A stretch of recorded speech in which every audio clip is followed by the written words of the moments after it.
안녕하세요. 저는 캐나다 맥메스터 대학 역사학과에 재직하고 있는 송재윤이라고 합니다. 이렇게 여러분들과 만나뵙게 돼서 너무나 영광스럽습니다.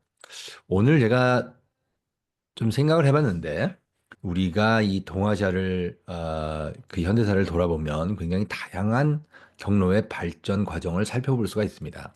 한국, 북한, 그리고 중국이 이제 개혁개방 이전의 중국과 개혁개방 이후의 중국, 그리고 또 이제 그 2차 대전 이전의 일본과 그 이후의 일본, 그리고 베트남, 캄보디아, 싱가폴, 필리핀, 대만, 홍콩, 뭐 이런 식의 굉장히 많은 여러 국가들이 다양한 발전 경로를 거쳐갔는데요. 그래서 제가 한번 여러분들과 함께 동아시아 현대사를 이해하는 가장 요긴한 방법은 무엇일까 한번 탐구해 보도록 하고요. 거기에 관련해서 제가 여러분들께 던지고 싶은 질문은 과연 국가의 성패를 결정짓는 가장 중요한 요인은 무엇일지 한번 생각해 보는 시간을 가졌으면 합니다. 그런 다음에 제가 좀 그 동아시아에 있었던 그 아주 중요한 전쟁을 한 세 가지 정도 얘기를 해보고 무엇보다도 이제 우리 그 대한민국이 거쳐갔던 이 발전 과정을 이해하기 위해서는 6.25 전쟁에 대해서 우리가 좀 한번 돌아볼 필요가 있는데요. 그래서 제가 6.25 전쟁을 좀 중심으로 얘기를 해보도록 하겠습니다. 그리고 마지막으로 이제 결론적으로 그 리더십과 역사적 변화에 관해서 한번 제가 일반적인 아, 저의 견해를 여러분들과 공유해 보도록 하겠습니다. 자, 여러분 보면은 이제 이게 이 그래프는 우리가 한번 좀 유심히 볼 필요가 있는데요. 인류의 발전사를 보면 18세기 후반, 19세기 초로 가면서 한 1800년대부터 굉장히 큰 변화가 일어나기 시작을 합니다. 그래서 실제로 1950년대나 60년대 학자들은 근대와 정근대를 너무나 자연스럽게 받아들였습니다. 그러니까 이제 근대라는 어떤 시기가 펼쳐지면서 인류사가 완전히 바뀌어버렸기 때문인데요. 요즘에 와서는 사람들이 그 근대와 정근대의 그 이분법을 넘어서기 위해서 노력을 많이 하고 있습니다. 그러면서 그게 어떤 이제 근대적 편견이라고 주장을 하는데 저는 제가 학계에 몸담고 있지만 이 근대와 정근대의 구분은 우리가 좀 한번 유심히 살펴볼 필요가 있다는 생각이 듭니다. 예를 들면 인류의 인구가 뭐 이런 식의 그래프를 보이면서 1800년대 이후로 들어와서 완전히 급증을 하게 되죠. 그러니까 1800년대 이전의 평균 기대 수명은 인류 전체의 평균을 내보면 한 30살 정도, 그보다도 더 아래였다고 하죠. 그러니까 대부분 사람들이 세상에 태어나면 30살 정도까지 뿐이 그 수명을 기대할 수가 없었는데요. 그 이유는 영아 사망률이 굉장히 높았기 때문입니다. 그러니까 많은 사람이 태어나지만 또 사망률이 굉장히 높았던 것이죠. 그런데 2023년 글로벌 평균 기대 수명을 보면 73세까지 올라가 있습니다. 그러니까 이제 의학의 발전과 뭐 여러 가지 이유가 있을 텐데요. 이 이유를 우리가 하나하나 꼽아보다 보면 이 근대 문명이라는 것이 과연 무엇이고 근대 문명이 인류를 어떻게 바꿨는지 다시 한번 우리가 경탄을 하면서 돌아볼 수밖에 없는데요. 그래서 이 근현대사에 대해서 우리가 좀 더 큰 관심을 가질 필요가 있다는 생각이 듭니다. 흔히 한국 사람들은 5천 년 한국 한민족의 역사를 되짚어 보면서 우리가 장관 세월 계속 면면이 이어져 왔던 그 연속성을 강조하는데요. 실제로 이 근대 문명이 꽃피웠던 근대 과정을 보면 연속성보다는 불연속성, 그러니까 역사적 변화가 굉장히 아, 급격하게 일어났던 시기라는 것을 우리가 알 수가 있습니다. 그 이후로 어떤 18, 19세기부터 일어났던 농업혁명으로 식량이 엄청나게 증산이 되면서 사람들이 먹거리가 풍부해지니까 생존율이 그만큼 올라갔죠. 그리고 19세기부터 뭐 전염두라든지 뭐 다른 어떤 백신 같은 게 나오면서 사람들이 어떤 기대 수명이 계속 올라가게 되고 더 많은 사람이 생존을 하니까 인구가 급증을 했던 것인데요. 자, 여기 보시는 이 그래프가 아주 놀라울 정도로 급격하게 진행이 되고 있죠. 이게 호모사피엔스가 지구에 태어난 지 한 뭐 수십만 년 전까지 거슬러 올라가지만 한 7만 년 전부터 아프리카를 벗어나서 전 세계로 뻗어나갔다고 얘기를 하는데요. 인구 변화는 그렇게 많지가 않았습니다. 아주 최근세사, 불과 한 200년 전부터 인구가 갑자기 늘어나서 정말 엄청난 인구 폭증이 일어났죠. 그 이유를 여러 가지로 생각을 할 수가 있는데 제가 뭐 다 짚어보진 않도록 하겠습니다. 한편 제가 이 슬라이드를 이 공유창에 공유를 해놨으니까 여러분들께서 다운을 받으셔가지고 직접 보셔도 괜찮을 것 같습니다. 자, 그래서 또 한 번 우리가 동아시아의 그 발전 과정을 한번 돌아보면 이 세계사의 발전과 더불어서 아주 재미난 현상을 발견하게 되는데 인류사도 사실은 전 군대로 가게 되면 분명한 차이가 있지만 그렇게 큰 차이는 없었습니다. 그러다가 이 경제적 발전이 최근세에 들어와서 일어나게 되고 최근 100년 동안 처음에는 네덜란드, 그다음에 영국이 제일 먼저 일어나고 그다음에 네덜란드로 갔다가 그다음에 미국으로 부가 옮겨가면서 이 구미 선진국들이 치고 나갔죠. 그리고 동아시아에서 역사를 보면은 일본이 제일 먼저 따라가고 그다음에 한국이 따라가고 그다음에 중국이 나중에 78년, 79년 이후에 개혁 개방을 통해 가지고 어떤 경제적 성장을 도모하면서 점점 경제적 격차가 줄어들고 있는 형국입니다. 그러니까 구미 선진국에서 먼저 부를 이뤘고 일본은 메이지 유신으로 근대화에 성공했기 때문에 서구 사회를 더 먼저 따라갔지만 지금 오늘날 보게 되면 한국이 일본보다 1인당 GDP가 더 높은 뭐 그런 정말 예기치 않았던 상황이 발생을 했죠. 그래서 한국이 이제 굉장한 세계사적 발전을 경험했던 나라라고 우리가 할 수가 있습니다.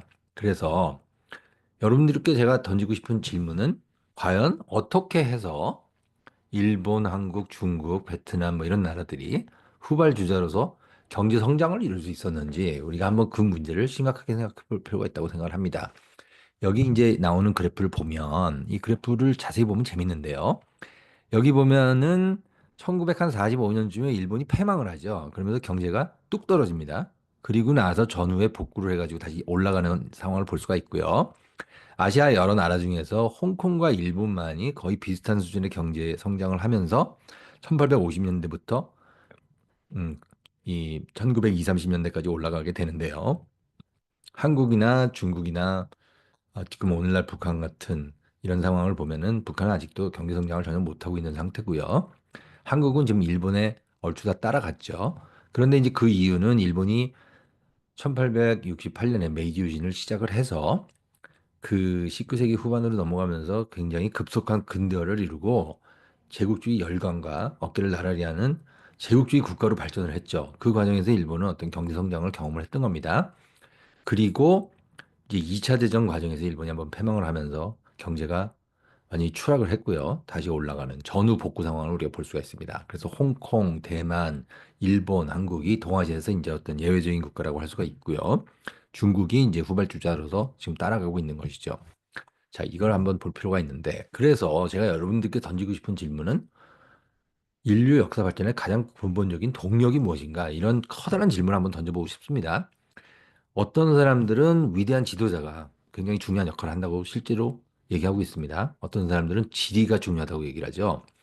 그러니까 아, 어떤 어떤 나라가 어떤 지정학적 위치에 처해 있는가가 그 나라의 운명을 결정한다고 얘기를 합니다. 어떤 사람은 문화를 강조하고요.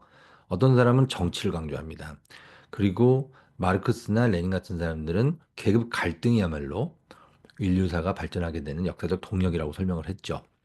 그리고 어떤 사람들은 이제 과학기술의 발전이 역사를 이끈다고 얘기를 했고요. 또 어떤 사람들은 그 무역과 통상이 역사를 만든다고 얘기를 합니다. 어떤 사람들은 또 철학이라든지 새로운 사상이라든지 이런 게 중요하다고 얘기를 했고요. 또 거기서 또 묘하게 제도의 중요성을 얘기하는 사람도 있는데 이 점에 대해서 제가 또 설명드리도록 하겠습니다. 그리고 막스 베버 같은 사회과학자는 종교적 전통이 경제 성장에 굉장히 직접적인 원인을 제공한 요인으로 작동을 한다고 얘기를 하죠. 예를 들면 그 개신교가 유럽의 자본주의를 일으키는 데 굉장히 중요한 어떤 사람들의 행위 유형을 결정지었다 이렇게 얘기를 하고 있습니다.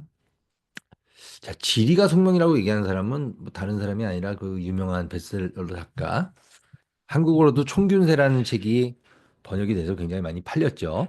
이 책을 보면 아주 재밌는데요.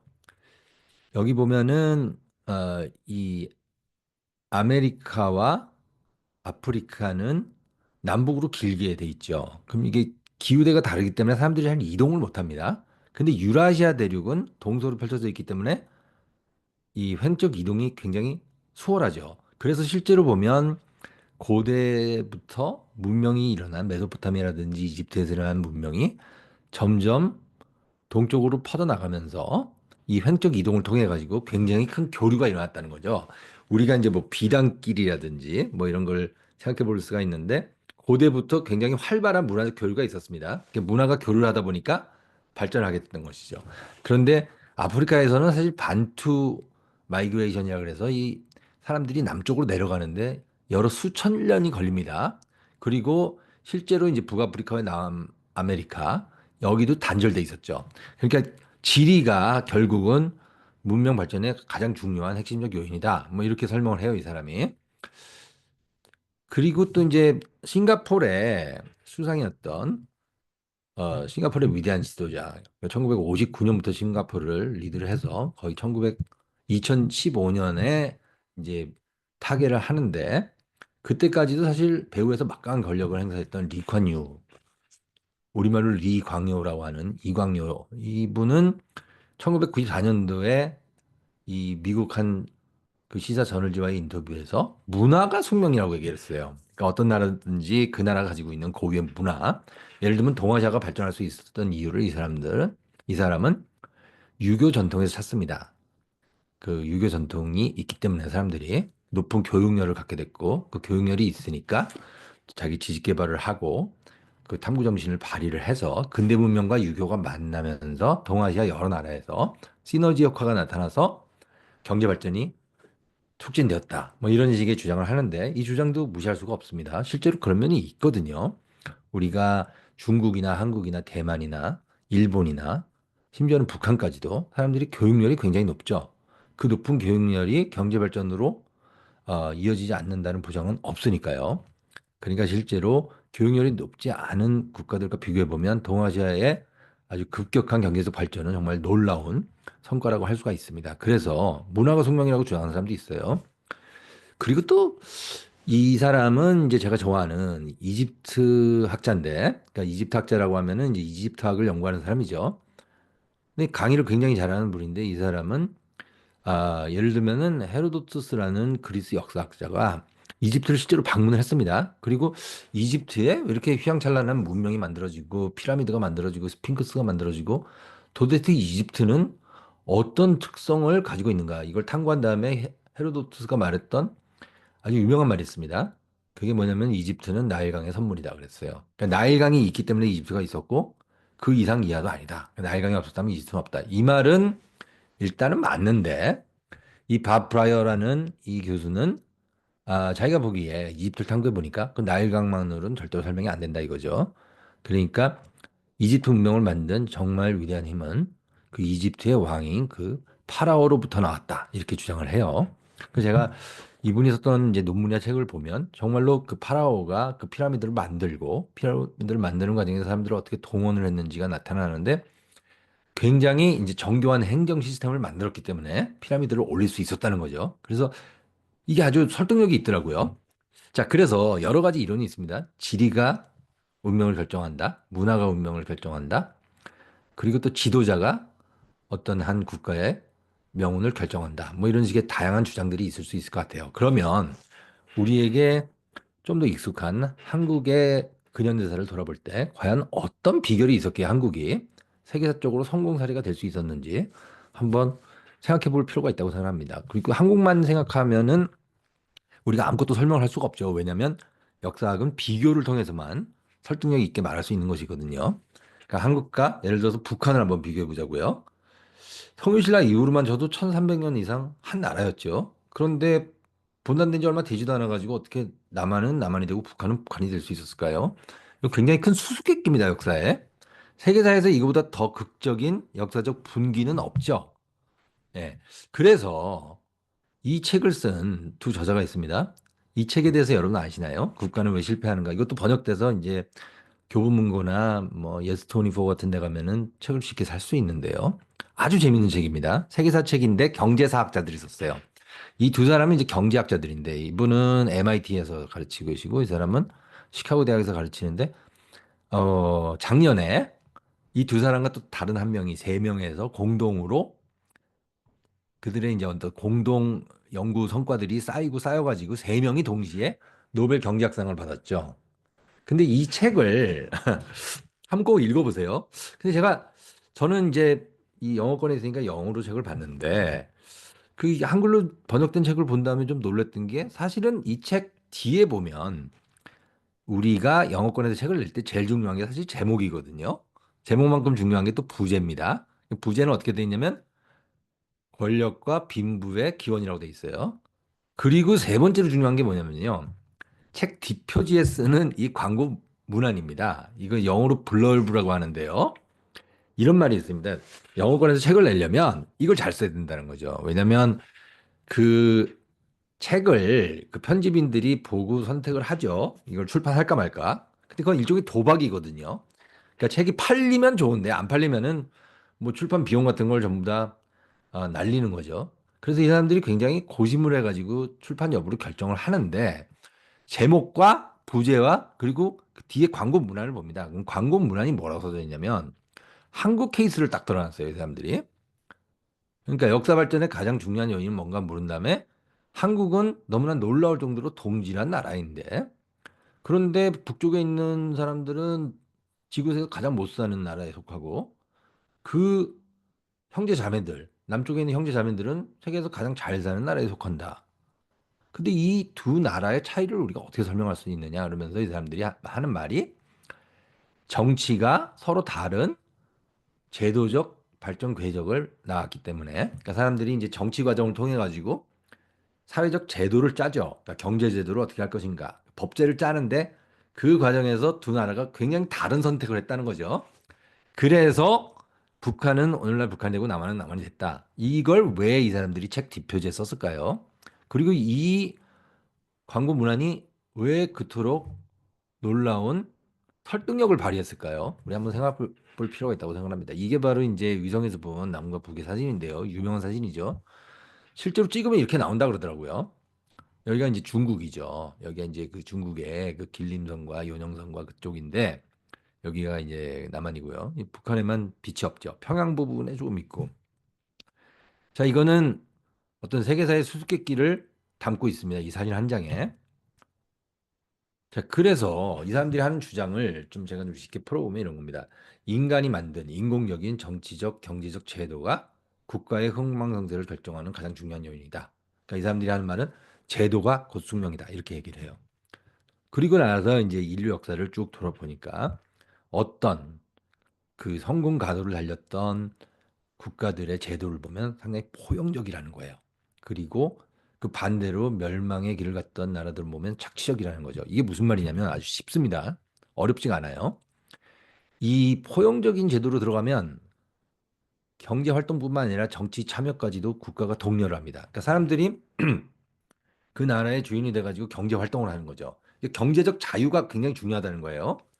이거는 남북한의 사례에서만 보는 게 아니라 그 개혁개방 이전의 중국과 개혁개방 이후의 중국을 비교해봐도 우리가 너무나 명쾌하게 알 수가 있습니다.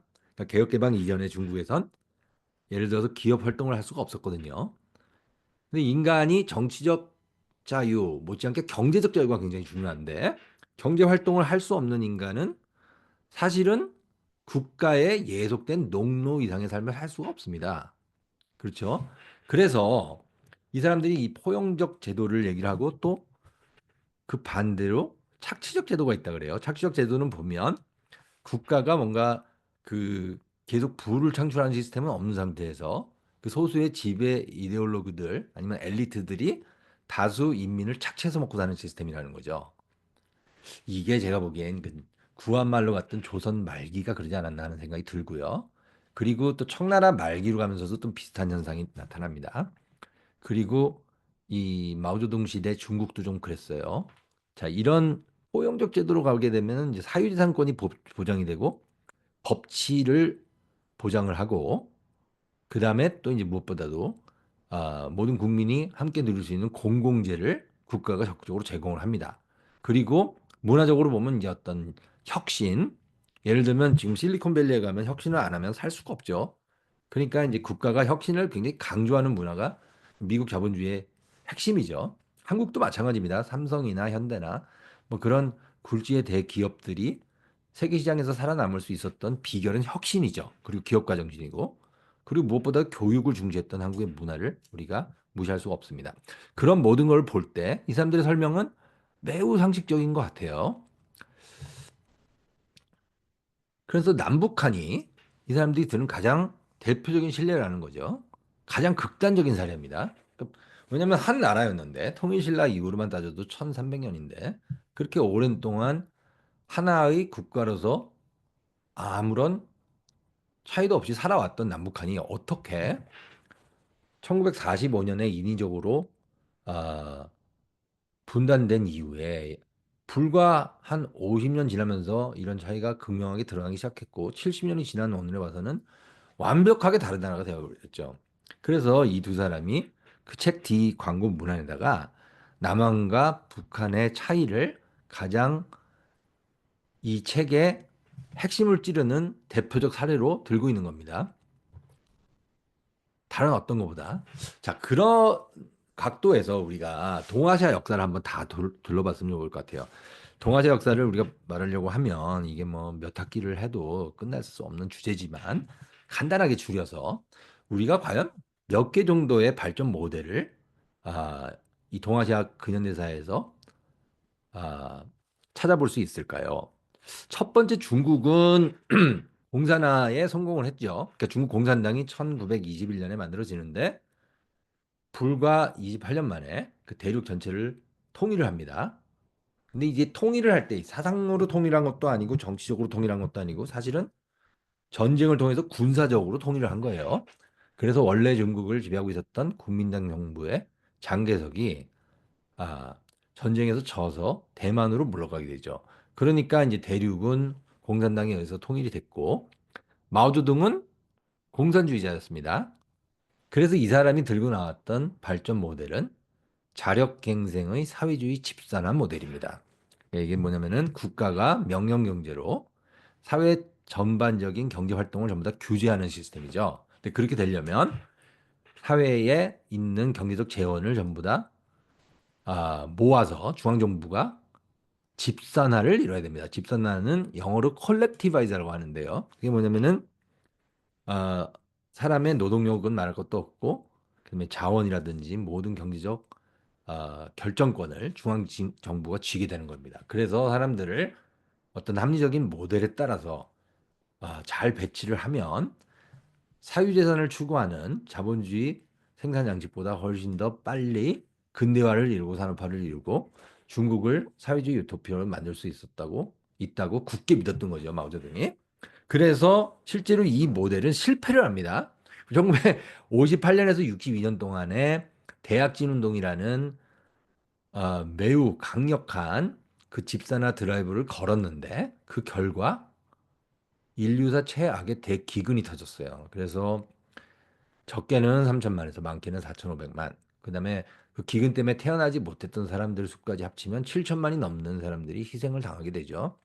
그리고 나서 마오쩌둥은 일단 행정의 일선에서 물러나는데 다시 4년 뒤에 문화대혁명이라는 것을 발동을 해서 권력을 다시 장악을 하고 10년 동안 통치를 하고 세상을 떠납니다.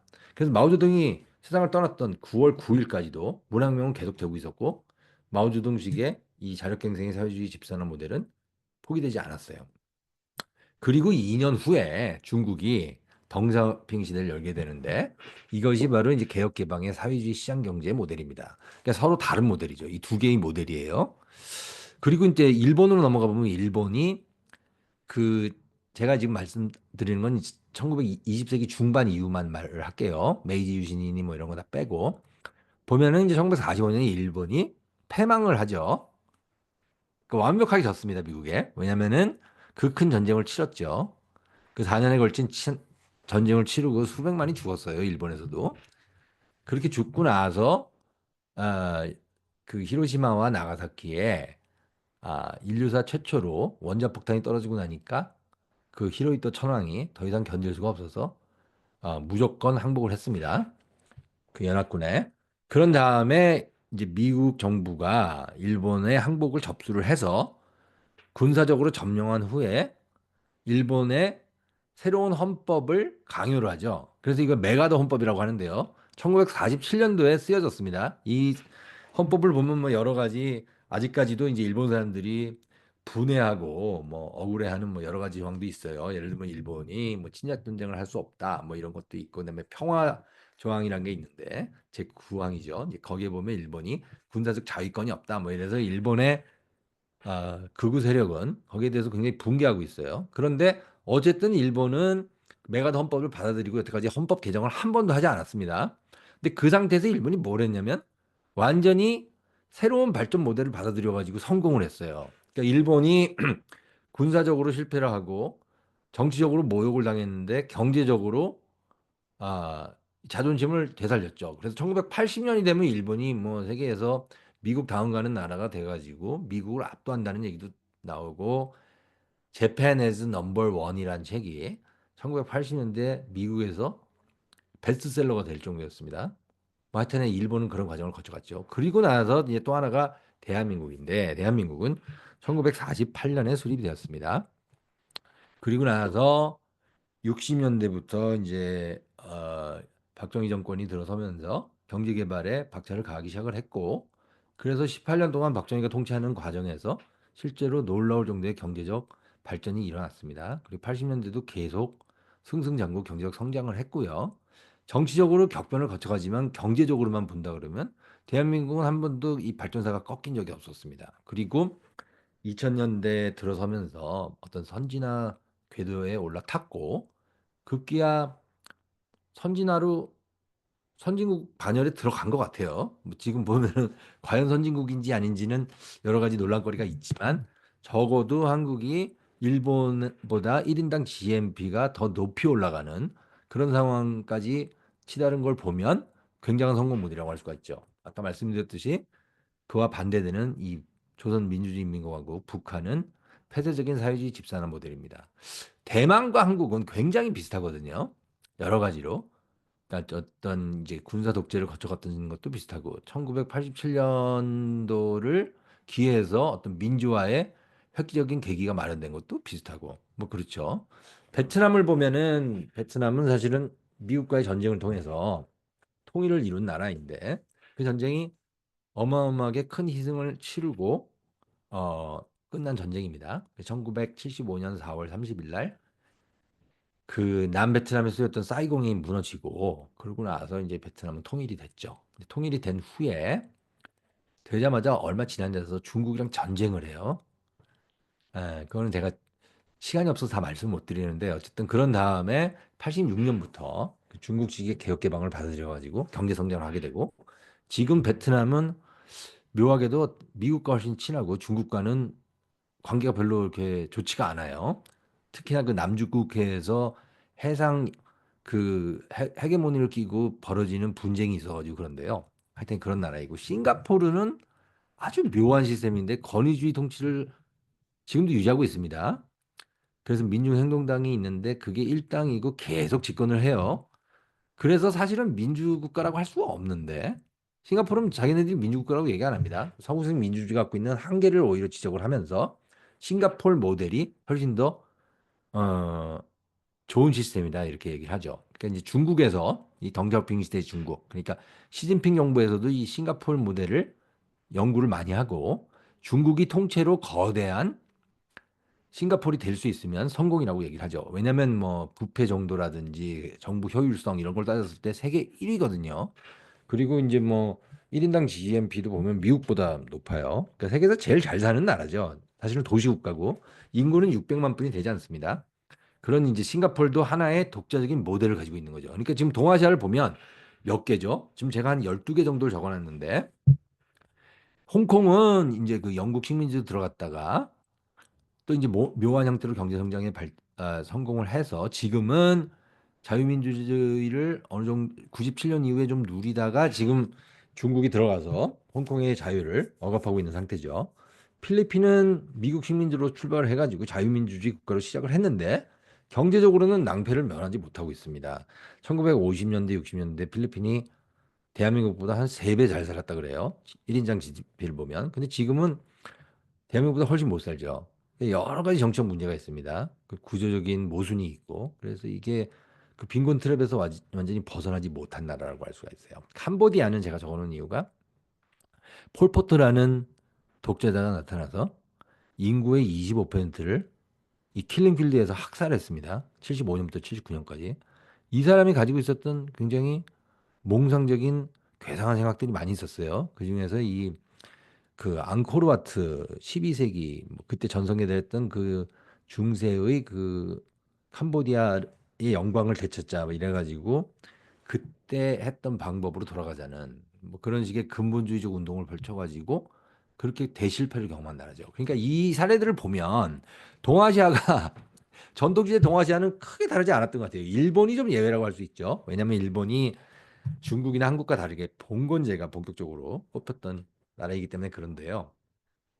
그런데도 불구하고 묘하게 나머지 나라들은 거의 다 비슷했습니다. 사실은 그러니까 중화 문명권에 들어와 있었고 유교 문명이었고 그다음에 한국이나 뭐 월남이나 거의 다 비슷한 형태의 이제 과거제를 도입을 하고 중앙집권제를 만들고 뭐 이래가지고 관료 시스템을 도입을 하고 중국을 모형으로 해가지고 유지됐던 나라죠. 그렇게 오랫동안 질서가 유지가 됐는데 이게 서세 동점의 현실이죠. 그러니까 서양 제국주의가 와서 동아시아에 큰 타격을 준 이후에 동아시아의 발전 경로는 최소한 12개, 뭐 인도네시아나 뭐 다른 나라까지 치기 시작하면 이루 말할 수가 없습니다. 그 다양한 형태로 반응을 했죠.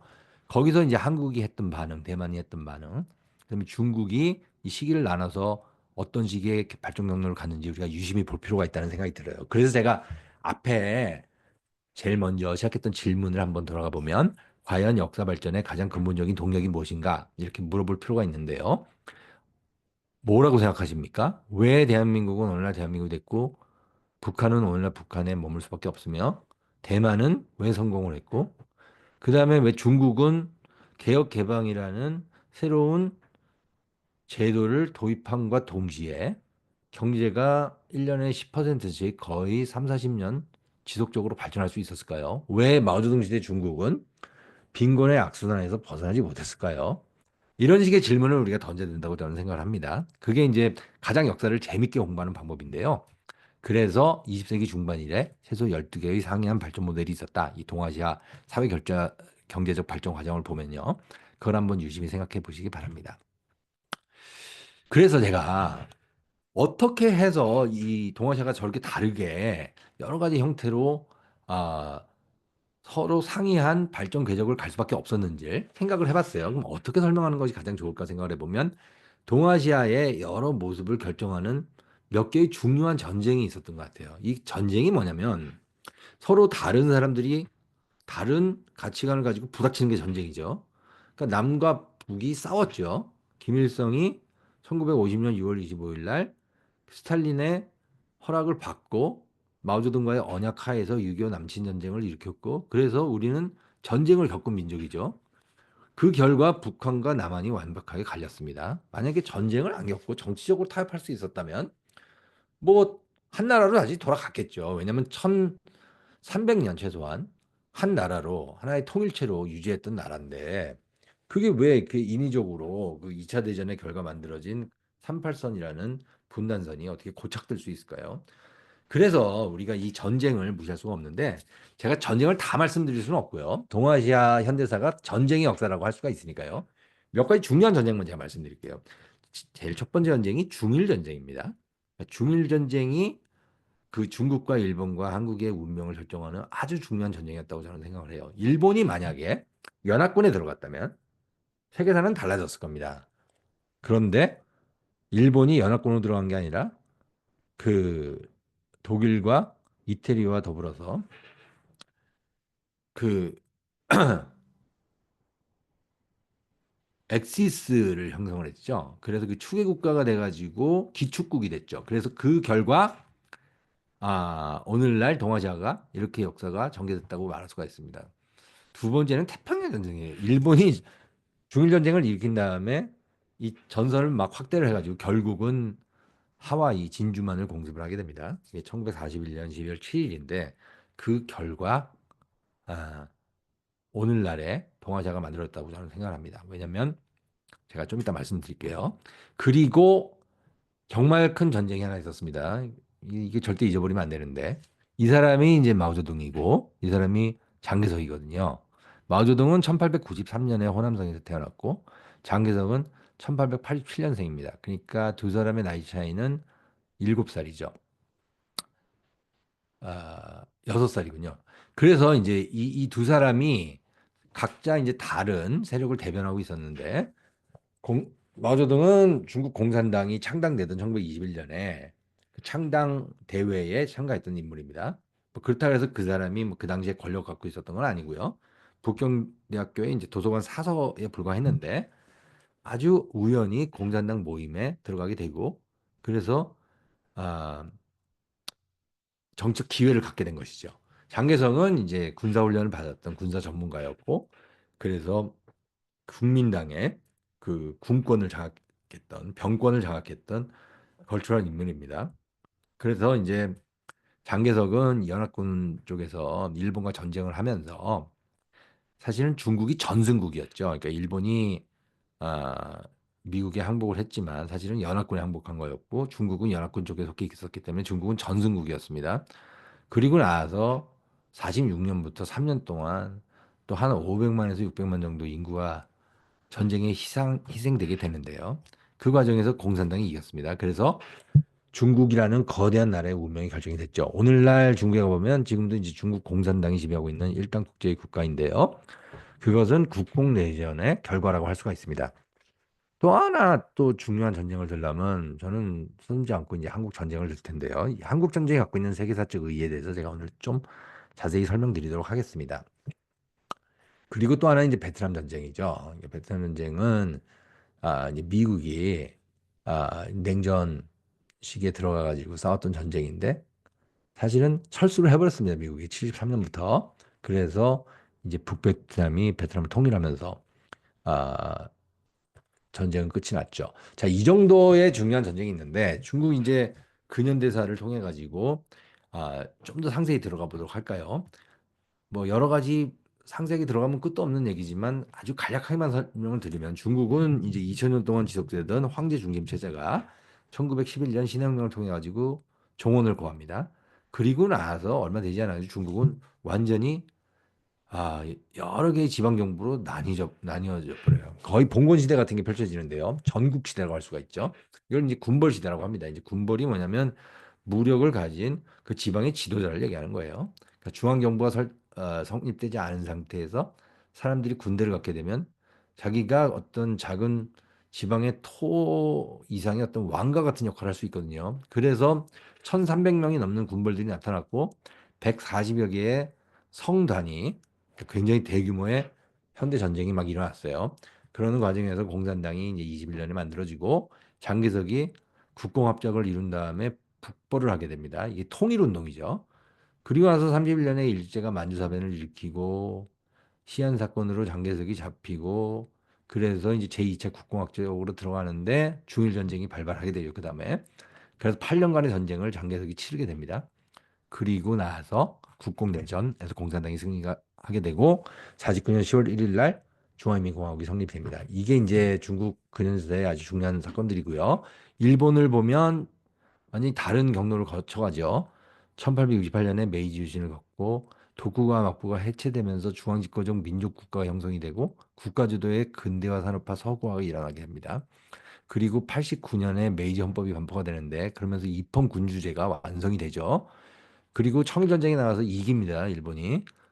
그리고 러일 전쟁에서 이겨서 아시아 국가 중에서는 최초로 그 서구 열강 중에 강력한 러시아를 무너뜨리는 쾌거를 맛보게 되죠. 이 당시에 이제 동아시아에 있었던 지식인들이 환호를 했습니다. 그 이제 신혁명을 일으켰던 중국의 손문까지도 일본을 격찬했어요, 그때. 그리고 나서 1912년부터 26년까지 다이쇼 데모크라시라고 하는 어떤 민주정이 뽑히게 됩니다. 그러니까 일본이 어떻게 보면은 근대적인 국가로 성장을 해서 경제 성장을 이루고 산업화를 이루고 그 상태에서 어떤 정치 제도적 혁명까지도 이뤄가지고 근대화를 아주 만끽하고 있었던 시기가 펼쳐지는데요.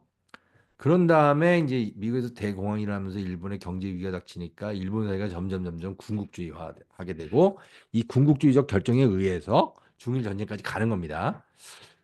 그래서 이제 일본이 군국주의화 되게 되는 그래서 일본이 결국 패망으로 가게 되는 것이죠. 그러니까 이제 이게 뭐냐면은 제가 말씀드리려고 하는 것은 지도부가 어떤 과정을 통해 가지고 극단화되는지를 제가 보여주는 건데요. 한 가지 재밌는 사실을 알려드릴게요. 뭐 이런 식의 얘기를 다 하려면 시간이 없으니까 좀 넘어가고요. 중일 전쟁의 결과 일본은 근대에서 최초의 패배를 맛봤고 국민당 정부는 전력을 상실하게 됩니다. 그래서 중국 공산당은 또 거기서 이제 어떤 전력을 회복하게 되고 그 상태에서 국共내전이 일어나니까 공산당이 이겼죠. 일본이 이제 만주로 들어가게 되는 과정을 이제 지도를 보면 이렇게 되는데요. 이게 이제 만주국이라는 거 만들죠. 이 괴뢰 정권입니다. 그러니까 일본의 괴뢰 정권이고 청나라 마지막 황제였던 푸이를 불러와서 황제로 앉히게 되죠. 그런 다음에 일본이 만주족을 우리가 민족 자결에 의해서 독립시켜준다 이렇게 선전을 했는데 이 이제 그 국제 연맹에서 가서 조사를 해보니까 이게 완벽한 침략 행위거든요. 그래서 일본을 규탄하니까 일본이 국제 연맹을 벗어나게 됩니다. 그때부터 이제 군국주의 일로를 가는 거예요. 일본이 만들려고 했던 제국은 뭐 이런 식의 제국입니다. 동아시아 제국이죠. 영국이 할 수 있다면 일본이 왜 못하느냐 이거고 영국이 세계를 지배하고 있는데 그렇게 되면은 아시아에 있는 여러 민족들이 전부 다 식민 상태를 벗어날 수 없으니까 우리가 아시아 민족들을 해방을 시키고 대신 일본 제국을 만들어서 아시아의 근대화를 끌고 가자. 그 당시는 사람들의 피부색이 굉장히 중요했거든요. 이게 황색 인종주의입니다, 일종의. 그래서 일본이 들고 나왔던 게 이제 그 팬에이지아니즘이라고 하는데 대동아 공영권이죠. 그러니까 아시아들이 전부 다 잘 사는데 중국은 보면은 이 아시아의 병자처럼 무기력하니까 우리가 들어가서 중국 인민을 해방을 시키자 뭐 이러면서 여기에서 이제 원래 있었던 그 프랑스 식민지였던 인도차이나와 영국 식민지였던 이쪽에 말레이시아, 인도네시아 이런 걸 전부 다 이제 해방을 시켰던 거죠. 일본이 내려가서 필리핀도 마찬가지고요. 그래서 이제 결국 전쟁을 미국과 하게 되는 겁니다. 자, 그게 이제 일본이 그 이 진주만을 공습하기 이전에 일본 제국이 어느 정도까지 펼쳐졌는지를 보여주는 거고요. 자, 이 상태에서 제가 이제 하나 재밌는 거 말씀드리면은 이 아베 신조가 암살당해 죽었죠. 근데 이제 아베 신조가 암살당해 죽은 첫 번째 수상이 아닙니다. 일본 역사를 보면 이렇게 많은 사람들이 암살당해서 죽어요. 어, 사이온지 키모지라는 사람이 있는데 이 사람 죽습니다. 1940년에 암살당해서 이 사람도 하라다가시도 죽고 그 이 사람도 죽고 하여튼 뭐 5명 이누카이 지요시라고 아주 유명한 수상인데 32년에 또 총 맞아 죽습니다. 뭐 이런 식으로 일본에는 그러니까 민간 그 정치인들을 죽이는 아주 군부의 극단론자들이 많이 있었어요. 그래가지고 일본 정치가 무력화되는 겁니다. 그러면서 점점 군국주의로 나왔던 거죠. 제가 이제 말씀드리고 싶은 것은 이제 리더십의 붕괴가 결국 일본이 어떻게 이렇게 어리석은 결정을 하게 했는지 설명해주는 아주 중요한 계기가 되기 때문에 말씀을 드렸고요. 자, 그러면 이제 한국 전쟁을 한번 생각해 보도록 하겠습니다. 한국 전쟁은 이제 굉장히 중요한 전쟁인데요. 저는 한국 전쟁이 세계사적 의의가 굉장히 크다고 생각을 해요. 2차 대전은 1945년에 끝났습니다. 그리고 5년 후에 냉전 시기가 펼쳐지면서 최초로 벌어졌던 전쟁이 바로 한국 전쟁입니다. 이 한국 전쟁이 있었기 때문에 세계사는 굉장히 다른 방향으로 갔습니다. 이 사람들이 그 한국 전쟁이 가는 의미를 한국에 국한시켜서 설명하려다 보니까 이게 잘 안 되는데 이거는 내전이 아니었고요. 내전의 성격도 있지만 사실은 국제 전쟁입니다. 그러니까 한국 전쟁이 이 이제 한국 전쟁이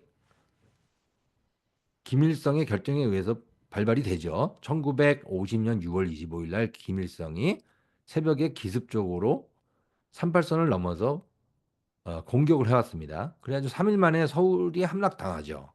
어, 그 상태에서 얼마 안 가가지고 여기 보십시오. 한 2, 3개월 지나니까 요 정도 남겨두고 하더니 전부 다 완전히 모든 땅이 공산당 치하에 들어갔죠. 그 상태에서 이제 영토를 회복을 하게 되는 건데, 그 미국의 트루만 대통령이 이 소식을 듣자마자 바로 이틀 뒤에, 그러니까 1950년 6월 27일 날 유엔 총회를 소집을 해가지고 이 전쟁을 스탈린의 지지를 받은 공산권의 한 대표로서 김일성이 남한을 침략한 명백한 불법적 침략 행위다 이렇게 규탄을 하고 유엔의 회원국 16개국이 함께 참여를 해가지고 유엔군을 파견을 하게 됩니다. 그래서 이제 이렇게 영토 회복을 했다가 여기서 이제 이게 10월 19일로 제가 기억을 하는데 그때부터 마오쩌둥이 중공군을 보냈어요. 그래가지고 이런 식으로 이제 고착이 돼가지고 계속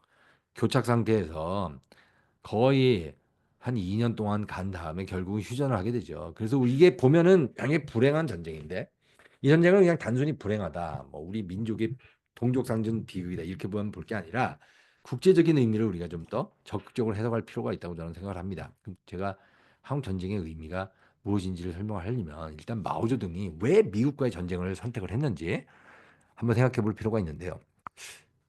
중국은 이제 어떤 상황이었냐면 49년 10월 1일 날 중화인민공화국이 성립됐습니다.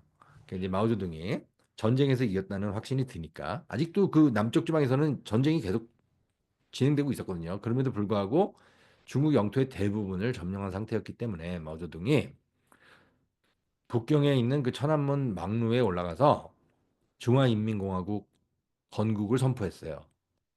그리고 나서 채 1년도 되기 전에 미국과 전쟁을 했던 겁니다. 이게 여러분 좀 이상하지 않나요? 아니, 국공내전이라는 그 무지막지한 전쟁을 치르고 국가를 통일한 지 얼마 되지도 않아서 어떻게 미국이랑 전쟁을 합니까? 미국이 어떤 나라입니까?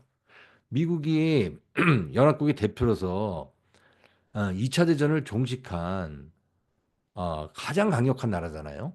그 당시에 이제 미국의 군사력을 보면 어떤 나라도 범접할 수 없었거든요. 그 상태에서 마오쩌둥은 왜 전쟁을 할 수밖에 없었을까요? 뭐 흔히 사람들은 순망치안을 얘기하는데 북한이라는 완충지가 없어지면 허전하다는 거죠. 뭐 그 정도 이유 가지고 전쟁을 했을 것 같지는 않아요. 소련 군사 지원을 노리기도 했고 인민해방군의 현대화를 뭐 꾀했다는 말도 있고 그다음에 미국이 침략할 거라고 생각을 해가지고 어차피 싸울 거면 한반도 가서 싸우자.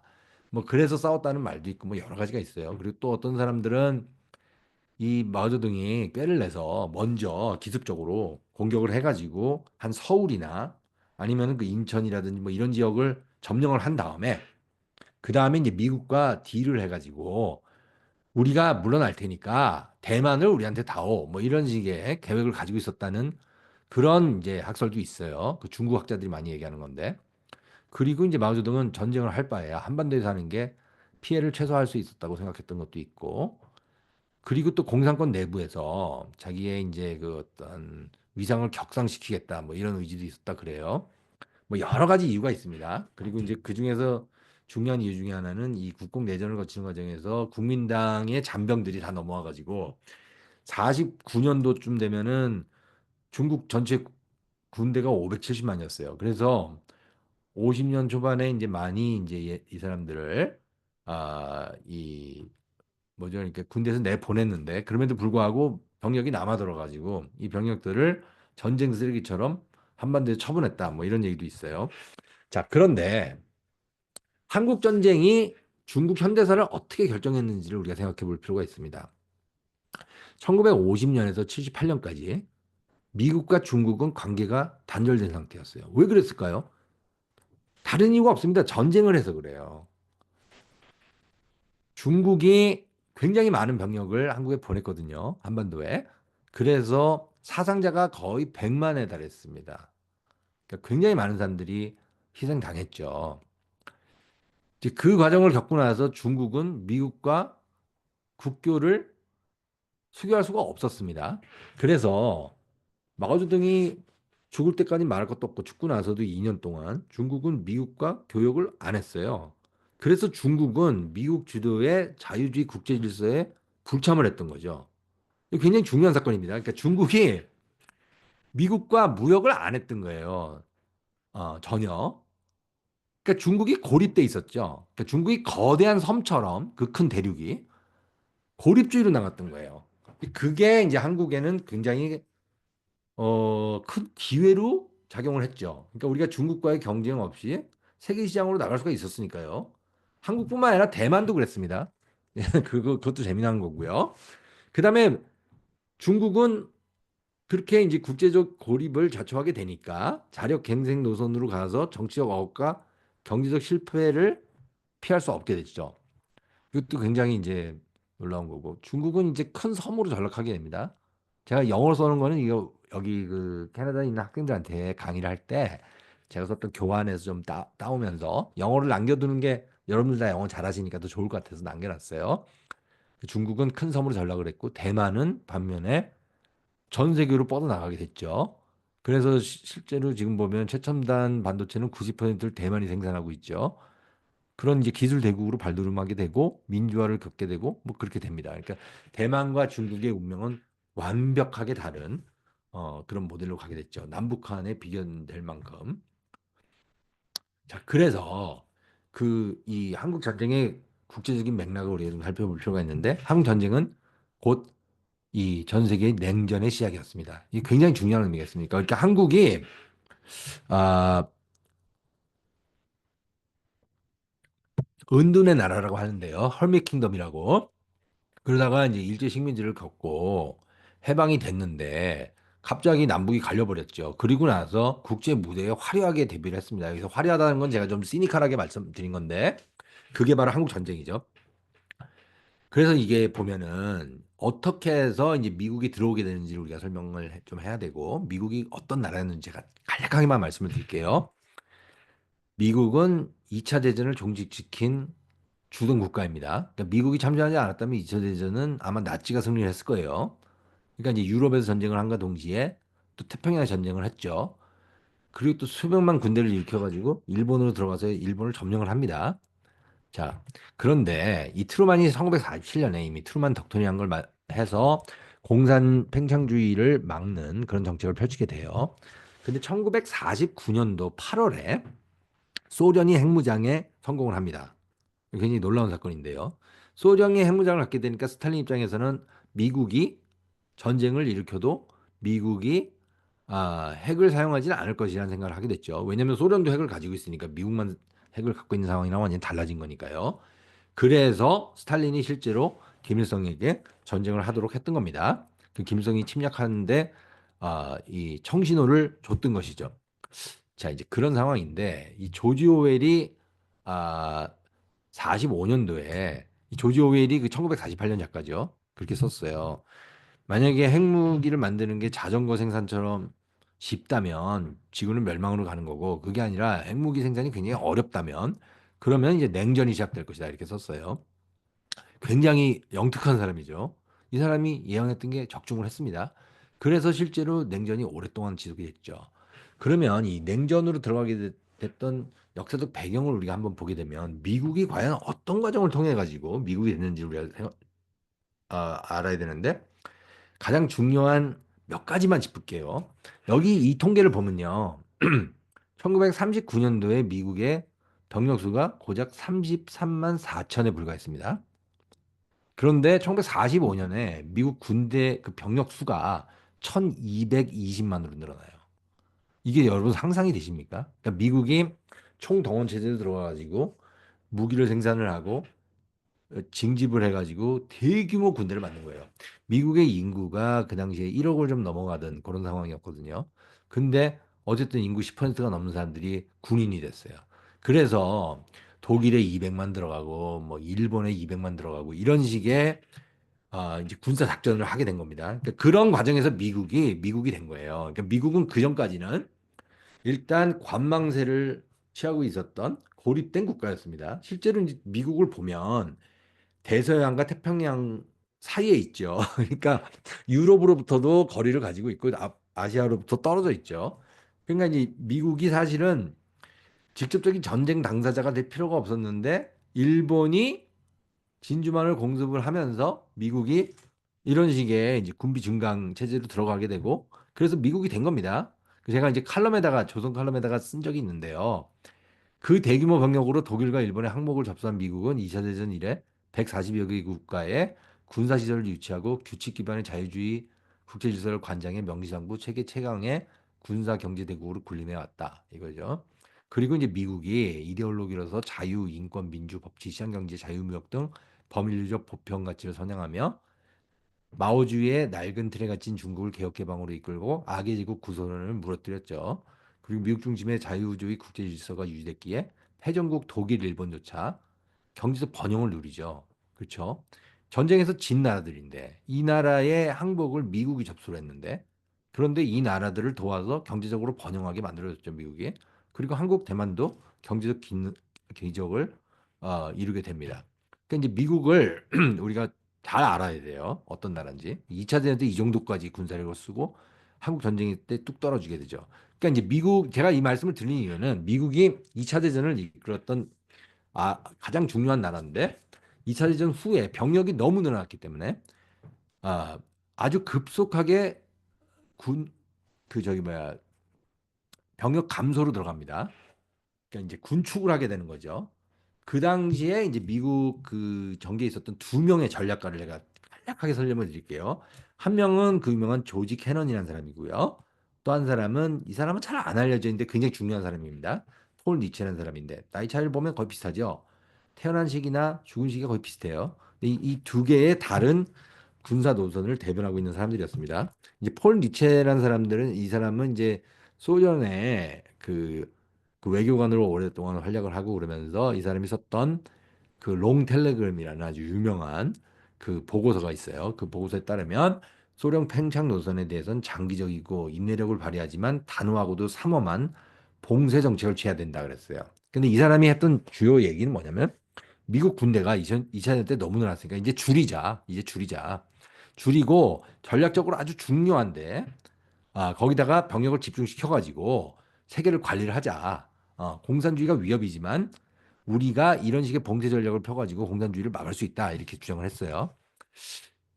그래서 이 사람이 이제 흔히 말하는 컨테인먼트 팔러시라는 거를 얘기를 하게 되고 이게 이제 그 8천 단어의 이 텔레그램이라는 롱 텔레그램이라는 문서로 남아 있습니다. 이거 보면은 이제 국제 외교에 관심 있는 분은 꼭 봐야 되는 이제 문서인데요. 그리고 나서 1950년 1월 12일인데 이게 이제 미 국무장관이었던 애치슨이라고 있어요. 딘 애치슨이라는 사람이 그 워싱턴에 있는 내셔널 프레스 클럽에 가서 연설을 했는데 거기서 이 사람이 묘한 발언을 합니다. 그 장개석 정권을 비판을 하고 그 다음에 이제 중국에 대해서 소련이 갖고 있는 그 팽창 야욕을 또 비판을 하고 그러면서 이제 미국이 아시아의 친구고 소련은 아시아 민중의 공적이다 이런 식으로 비판을 한 다음에 여기서 이제 문제의 애치선 라인이라는 걸 발표하게 되는데 이 사람이 뭐라 했냐면은 자 이걸 보면은 미국은 병력을 일본에 주둔하고 있었어요. 그러니까 한국은 일단 이 방어선에서 벗어나죠. 대만과 한국이 벗어납니다. 그래서 여기에 있는 병력으로 무슨 유사시에 무슨 사건이 터지면 보낼 수 있다 이렇게 얘기를 했던 거예요. 근데 이거를 보고 스탈린과 모택동과 김일성이 오판을 해가지고 전쟁을 일으켰다 그러면서 흔히 이제 미국의 음모설을 주장하는 일군의 학자들이 있어요. 대표적인 사람이 브루스 커밍스라고 시카고 대학에 있는 사람인데 이 사람이 이제 이런 식의 수정주의를 만들어가지고 세계에 퍼뜨렸죠. 그런데 이 사람이 뭘 모르고 있는 거냐면 이걸 모르고 있는 겁니다. 그 이 사람인데 폴 니체라는 사람이 썼던 이 보고서예요. 이 보고서 언제 나오냐면 6.25 전쟁이 터지기 두 달 전에 나옵니다. 이 보고서를 잘 보면은 이 사람이 완전히 정반대 얘기를 해요. 그러니까 뭐냐면 지금 소련의 위협이 굉장히 심하기 때문에 소련을 막기 위해서는 전진 배치를 해야 된다. 그러니까 한국까지 병력을 집어넣어야 된다. 이런 주장입니다. 그리고 나서 두 달 후에 전쟁이 나니까 트루먼 대통령이 아주 기민하게 이틀 뒤에 유엔 총회를 소집을 해가지고 이 뭐냐 그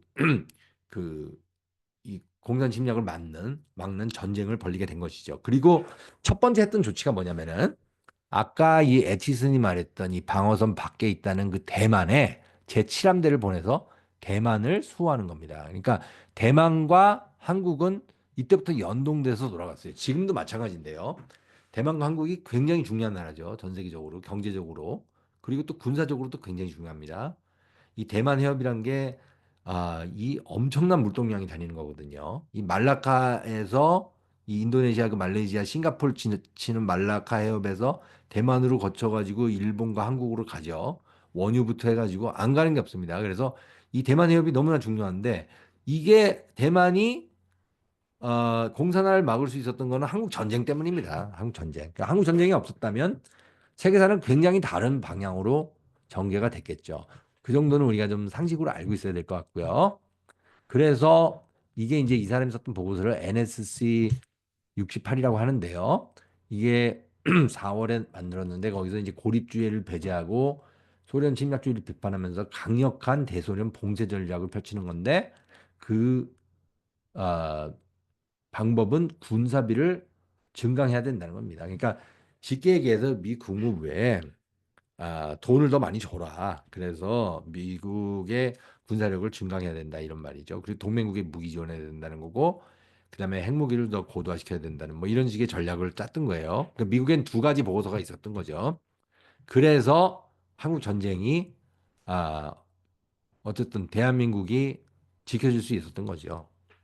이제 그 정도를 우리가 상식으로 알아야 될 것 같아요. 그래서 한국 전쟁의 세계사적 의의를 우리가 설명을 해보자면 제1차 세계냉전이 시작되던 첫 번째 전쟁이었다. 이거는 아무도 부인할 수 없고요. 그리고 이제 오늘도 보니까 신문에 그 이제 미국이 뭐 한국을 비롯한 여러 나라에 부과하려고 했던 관세는 일단 유예를 하고 중국에 대해서만 관세 전쟁을 벌이고 있죠. 그래서 지금을 제2차 냉전이라고 부릅니다. 그러니까 미중 대결. 거기에 반해서 제1차 냉전은 미소 대결이었는데 여기에 중국이 들어갔었죠. 그러니까 한국 땅을 통해서 그 공산권 대 자유진영의 싸움이었습니다. 그 미국 주도의 규칙 기반 반공적 자연주의 국제 질서가 확립이 됐고 스탈린의 세계 전략이 점점 이런 식으로 나와가지고 이제 베트남이 공산화되게 되는 뭐 그런 과정이죠. 중국은 고립됩니다. 자, 이게 이제 한국 전쟁의 중요한 의의인데 제가 좀 이제 이게 지금 이제 보면은 전 세계적으로 이 대만 해협이 굉장히 중요하죠. 한국이 바로 여기 있습니다. 그러니까 이제 한국과 대만은 이 자유진영에서 최첨단이면서 또 이제 그 최전선이라고 할 수가 있죠.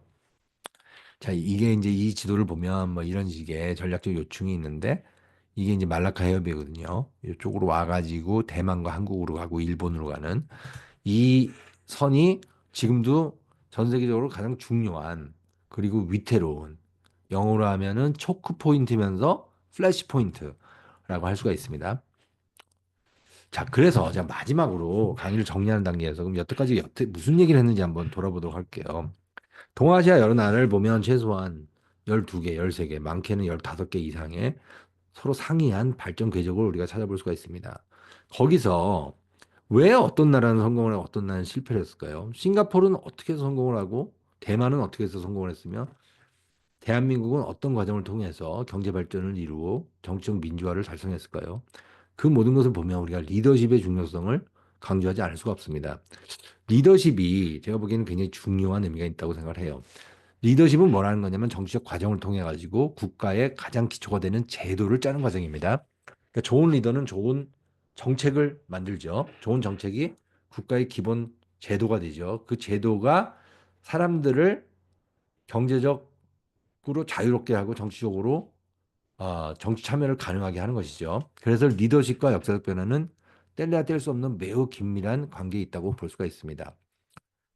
그래서 제가 이걸 다 말씀을 드리기는 좀 어렵고 좀 빨리 넘어갈게요. 나중에 한번 다운을 받아서 한번 읽어주시기 바라고요.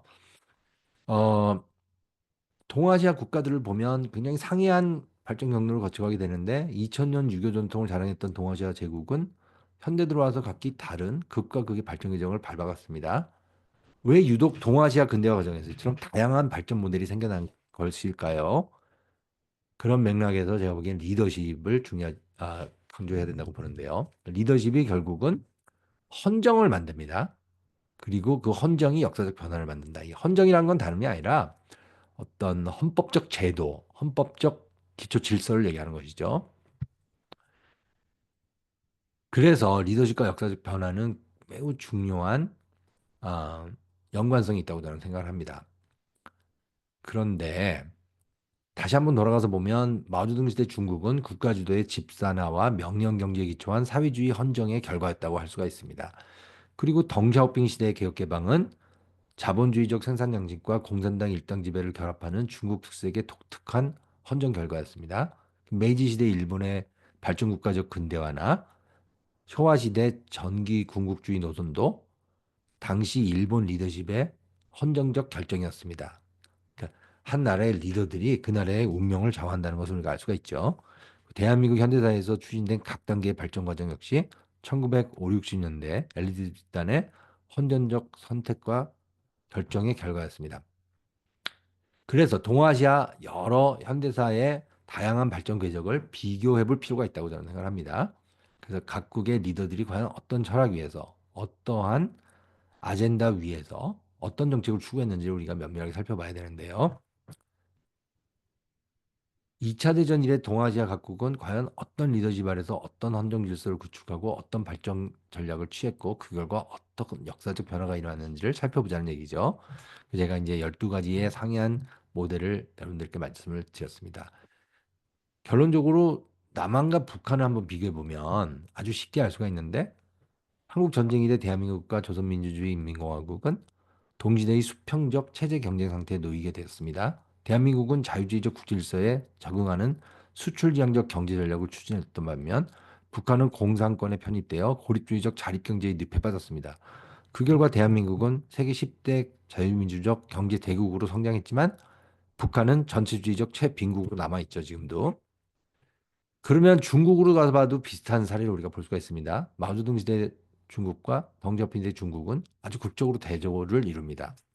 그래서 이런 식의 발전 모델을 우리가 볼 수가 있는데요. 대한민국과 조선민주주의 인민공화국은 동시대적으로 수평적으로 경쟁을 했습니다. 그 경쟁의 결과 대한민국이 이겼죠. 그리고 중국 역시 두 가지 모델이 연속적으로 경쟁을 벌였다고 볼 수 있고 덩샤오핑 모델이 이겼다고 볼 수가 있습니다. 왜냐하면 지금 어떤 지도자도 마오쩌둥 시대로 돌아가자고 말할 수는 없으니까요. 중국은 방금 바뀌었으니까. 그렇다면 국가 발전의 일반적 법칙을 우리가 말할 수 있을까요? 인간 사회의 운명을 결정하는 가장 중요한 요인은 과연 무엇일까요? 대체 어떻게 불과 두 세대 만에 대한민국은 자유와 민주와 인권을 누리는 세계 10대 경제 대국으로 급부상할 수 있었을까요? 조선민주주의 인민공화국은 대체 왜 어떻게 일말의 자유도 민주도 인권도 없는 극빈의 전체주의 디스토피아로 몰락할 수밖에 없었을까요? 그 이유가 무엇이라고 생각합니까, 여러분? 한번 우리가 심각하게 생각해 볼 필요가 있고요. 이런 질문들에 효과적으로 답하기 위해서는 그냥 한 나라에만 머물면 안 되고 여러 나라를 동시적으로 비교를 해봐야 됩니다. 그러니까 컴패러티브 히스토리컬 퍼스펙티브가 필요한데요. 동아시아 여러 나라들의 서로 다른 발전 궤적을 추적해 보면 아주 굉장히 요긴한 관점을 우리가 얻을 수가 있습니다. 여기서 말하는 비교사적 관점이란 1945년 2차 대전 종전, 1950년대, 60년대 등 역사적 변화의 중대한 시점에서 각국이 취했던 구체적인 노선과 정책들을 대조하고 비교하고 또 상호 영향 관계를 추적하는 연구 방법이라고 할 수가 있고요. 그렇게 하려면 역사만 봐서는 안 되고 우리가 정치학이나 경제학이나 경영학이나 법학, 사회학, 인류학 모든 학문 그을 전부 다 포괄적으로 살펴봐야 된다고 저는 생각합니다. 그래서 한 나라의 시대 정신이 어떠한지 그 사람들이 어떤 정신 상태에서 무슨 생각을 했는지 다 살펴봐야 된다는 것이죠. 자, 마지막으로 대한민국의 세계사적 의의. 저는 대한민국이 성공한 나라라고 생각을 하거든요. 많은 문제들이 있고 또 앞으로 어떻게 될지 모르지만 지금까지는 대만과 대한민국은 전 세계가 인정하는 성공한 나라입니다. 그런데 이 동아시아 근현대사에서 한국형 발전 모델의 성공은 거대한 세계사적 실험의 결과였다고 생각하지 않을 수가 없습니다. 한국형 발전 모델의 세계사적 의의를 창의적으로 해석하고 한국 밖의 여러 나라에 적극적으로 알리기 위해선 우선 20세기 한국의 역사적 상황에 대한 심리적 탐구가 필요하겠죠. 그리고 한국형 발전 모델을 가능하게 했던 1948년 대한민국 성립 초기 재헌의회가 선양했던 기본 가치에 주목해야 된다고 저는 생각을 합니다. 그러니까 대한민국이 뿌리가 없이 그냥 만들어진 나라가 아니라 사실은 굉장히 중요한 출발부터 다른 나라였다는 것을 제가 여러분들한테 강조하고 싶은데요. 대한민국이 왜 성공한지를 얘기하려면 그 바로 대한민국의 출발점을 봐야 됩니다. 근데 이제 이 남북한 비교만으로는 불가능하고 동아시아 나라를 다 봐야 되고 그리고 봐야 되는데 그중에서 제가 많은 사람들이 간과하고 있는 하나를 얘기를 하면요. 1919년에 3.1운동이 일어나죠. 3.1운동이 일어나고 4월 12일에 상하이에서 대한민국 임시헌장이 만들어지고 또 4월 23일에는 13도 각 대표가 모여가지고 서울에서 그러니까 경성부에서 한성정부란 걸 만들고 한성정부 약법을 만듭니다. 이 역사를 우리가 좀 봐야 되는데 근데 그 약법과 대한민국 임시헌장을 보면 대한민국의 뿌리가 이미 1910년대로 거슬러 올라가는 것을 우리가 알 수가 있어요. 근데 이제 보면은 임시헌장 제1조는 민주공화제를 채택합니다. 제3조는 대한민국 인민의 일체 평등을 천명하고요. 4조는 종교, 언론, 저작, 출판, 결사, 집회, 통신, 주소 이전, 신체 및 소유의 자유를 누린다고 명기를 해요. 이게 1919년에 만들어진 대한민국 임시헌장입니다. 그리고 한성정부 약법 제1조를 봐도 국채는 민주제, 제2조에서는 정체는 대의제를 채택한다는 것이죠. 그리고 3조에서는 국시를 국민의 자유와 권리를 존중하여 세계 평화의 행운을 증진케 함이라고 천명을 했습니다. 그러니까 대한민국이 갖고 있는 역사적 뿌리를 찾아서 거슬러 올라가면 1919년까지 간다는 거예요. 그래서 48년 대한민국이 공산 전체주의 침략을 극복했죠. 그리고 전후 수출 주도형 발전 전략을 채택해서 자유주의 국제 질서에 편입을 했고 그래서 대한민국이 성공을 했는데 그 뿌리를 찾아 들어가면 1919년까지 거슬러 올라간다는 걸 우리가 알 수 있습니다. 그 점에서 우남 이승만이 가졌던 굉장히 역사적 중요성을 우리가 아무리 강조해도 지나침이 없는데요. 왜냐하면 1919년 4월 말에 성립된 한성정부에서 집정관 총지를 취했던 인물이 바로 이승만입니다. 그리고 1919년 9월에 상해에 성립된 대한민국 임정부의 초대 대통령이 바로 이승만이고 48년 대한민국 초대 대통령에 취임을 하게 된 인물도 바로 이승만이죠. 그러니까 이승만의 기본 정신이 대한민국 헌법에 반영이 됐고 이승만은 그럼 이 사상을 누구한테 어떻게 배웠을까요? 이 사람은 조선조에 태어났던 사람인데 1875년도에 한성 감옥에서 6년 동안 복역을 한 후에 미국에 유학을 가서 우드로 윌슨 같은 아주 유명한 인물들 밑에서 공부를 하면서 배웠죠.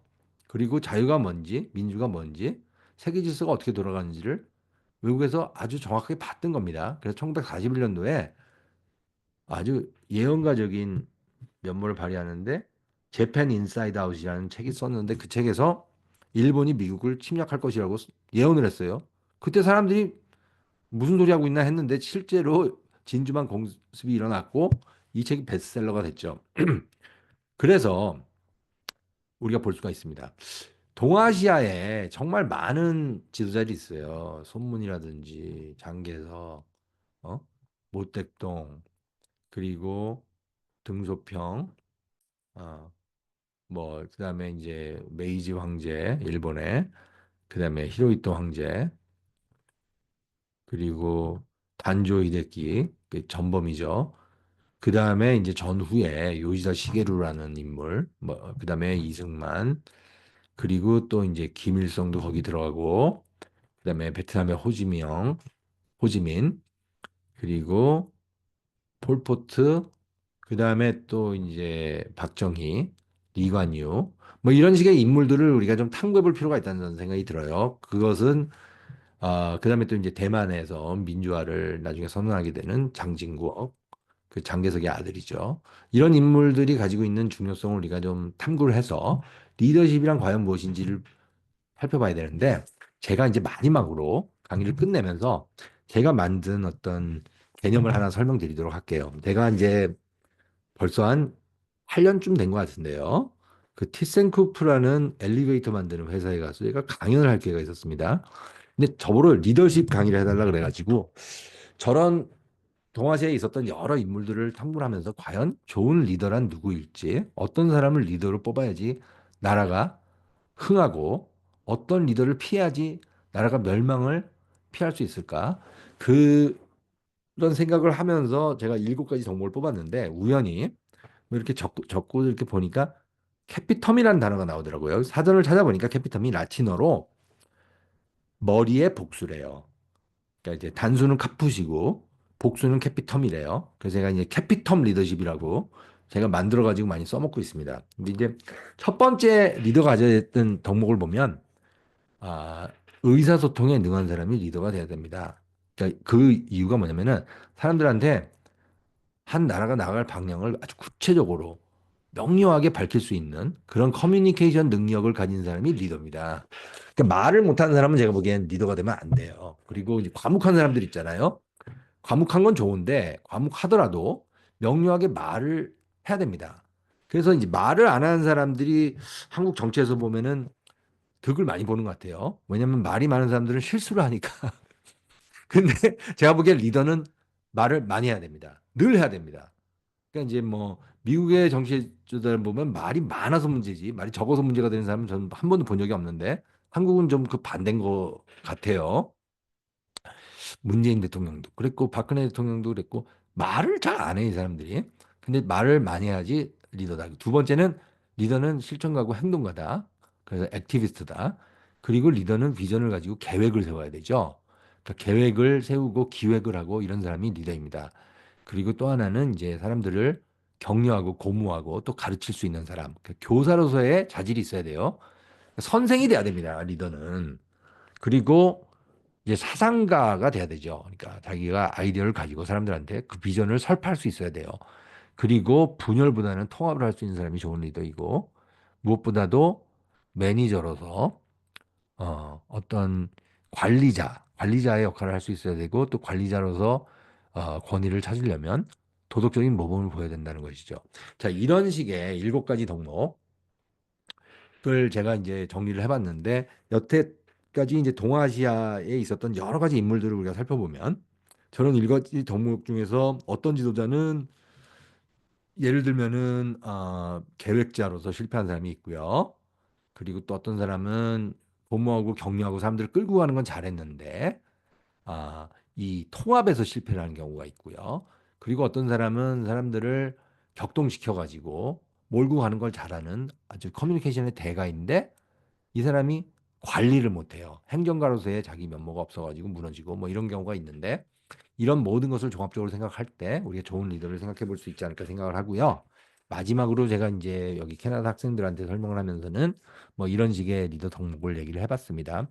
이걸 이런 식으로 역사를 우리가 공부할 때 역사를 공부하는 이유가 무엇인지 좀 더 명료하게 알았으면 좋겠어요. 제가 보기에 역사를 공부하는 이유는 너무나 간단 명료합니다.